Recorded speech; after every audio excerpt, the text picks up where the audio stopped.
सर वर्षा वाह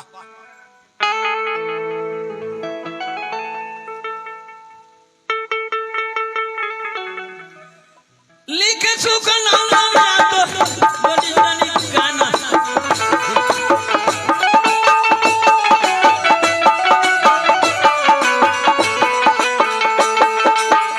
अब की के कोइल कहिया अइबे मुन्नमा के पाता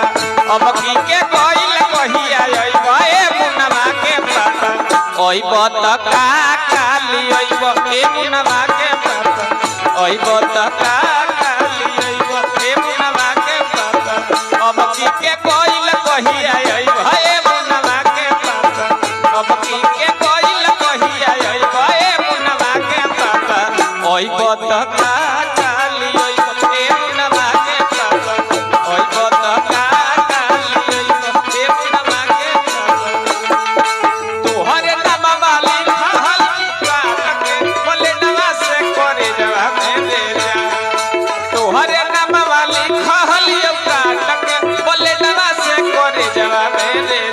हमरो के ले ले चल ससुररिया बन कोई के गोदरे जवा मेरे जा हमरो के ले ले चल ससुररिया बन कोई के गोदरे जवा मेरे जा छोड़ के ते जाइबे ससुररिया गोली मारी ले हो भेजवा मेरे जा छोड़ के ते जाइबे ससुररिया गोली मारी ले हो भेजवा मेरे जा हमरो के ले ले चल ससुररिया बन कोई के गोदरे जवा मेरे जान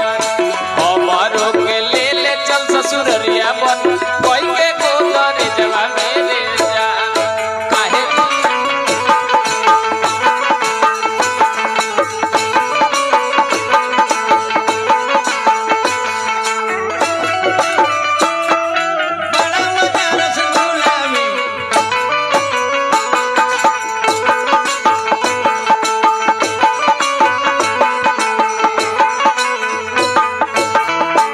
मान्य श्री अनिल कुमार यादव जी महुआरी 51 पुरस्कार देनी